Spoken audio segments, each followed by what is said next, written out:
Kusoo dhawaada saaxiibayaal muuqaalkeena maanta oo aynu kaga hadli doono 10 qodob oo caafimaadkaaga wax weyn ka tari doona. Haddaba saaxiibayaal inteenan qodobada guda gelin, haddii aad nagu cusub tahay channelka subscribe saar, muuqaalkana like saar, aad iyo aad baad u mahadsantahay. Haddaba waxaanu guda gelaynaa 10 qodob waxaana ay kala yihiin: 1. Fallaadhaha cadceedda ama qofku inuu maalintii waqti ka mid ah waqtiyadiisa uu cadceedda u soo baxo, weliba gaar ahaan sida galabtii oo kale iyo aroortii inta cadceeddu ay yara qabowdahay ee aanay weli aad u kululaanin ama aanay dhicin ilaa 5 meelaha ay ku beegan tahay. Inuu qofku cadceedda u soo yar baxo oo cadceedda arkaa waa shay caafimaadkiisa aad iyo aad ugu muhiim ah. Qodobka labaad waa cabitaanka biyaha badan, inuu qofku biyo badan cabo, waayo waxay sheegeen dhakhaatiirtu inuu jirkeena 70% ama 75 ay biyo yihiin ama ay biyo ku shaqeeyaan oo markaa jirkeenu biyaha uu isticmaalo. Haddaba biyaha badanna waxay ka qayb qaadanayaan qofka caafimaadkiisa, balse bulshadeennu waxay u fahantaa marka la yiraahdo cabitaanka biyaha badso in la leeyahay hal mar biyo badan cab, balse sidaa macnaheedu ma aha ee waxaa looga jeedaa inuu qofku waqtiyo kala duwan uu biyihii kolba cabo wax ka cabo, laakiin lagama wado hal mar biyo badan cab lagama wado. Qodobka saddexaad waa inaad seexato habeenkii hurdo kugu filan. Dhakhaatiirtu markaa waxay sheegaan ilaa 8 saacadood inuu qofku habeenkii seexdo. Hurdada habeenkii ayaa ka caafimaad badan hurdada maalintii. Haddaba habeenkii waqti go'an oo aad seexato lahaw, kuna dadaal inaad seexato 8 saacadood. Taasina waxay ka qayb qaadan doontaa ilaalinta caafimaadkaaga iyo mar walba inaad ahaato qof caafimaad qaba. Number 4, waxa kale oo iyaduna caafimaadka qayb weyn ka qaadata hawada saafiga ah.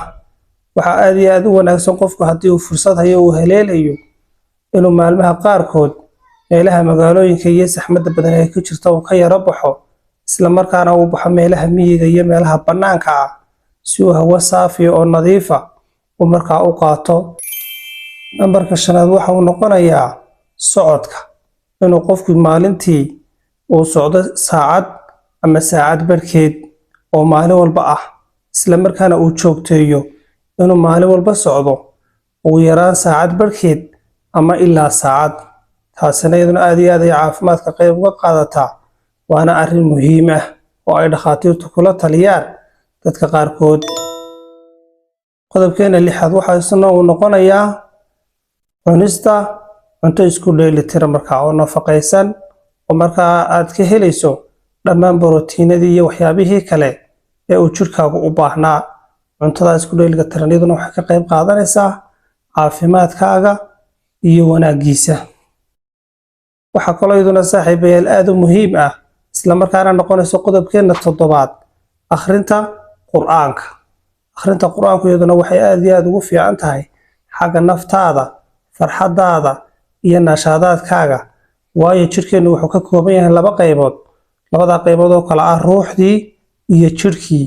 Sidaa awgeed jirku wuxuu isticmaalayaa isagu waxyaabihii kale aynu cunaynay, ruuxdaaduna waxay isticmaalaysaa waxyiga Ilaahay iyo Qur'aanka aad akhriyaysa ay isticmaalaysaa.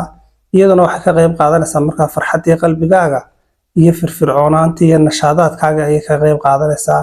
Marka akhrinta Qur'aankana ku dadaal inta aad garanayso mar walba. In aad sii kororsato oo sii baratana iyadana waa inaad qorshaysataa.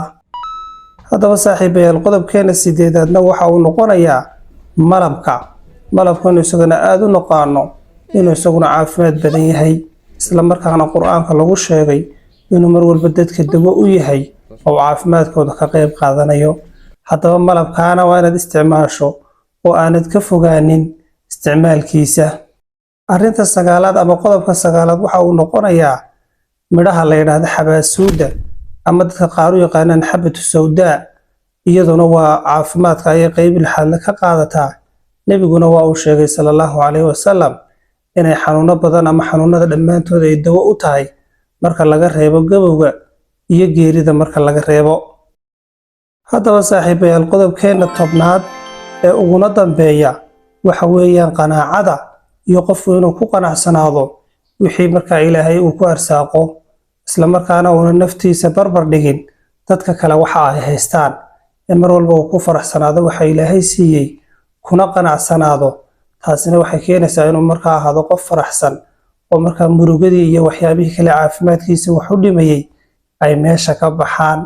ku dadaal saad naftaada u horumarin lahayd, isla markaana aad heer fiican u gaadhsiin lahayd, balse dadka kale kaa yaro horeeyaha ha barbar dhigin noloshaada, si aanay naftaadu u dareemin diiqad iyo cidhiidhi iyo murugo si aanay u dareemin. haddaba saaxiibayaal, 10 qodob ayaan jeclaystay inaan maanta idinla wadaago. saaxiibayaal, waxaan idinka codsanayaa in aad muuqaalka like badan saartaan. like-taasi waxay naga caawinaysaa inuu muuqaalku meel dheer gaadho. aad iyo aad baanad u mahadsantihiin.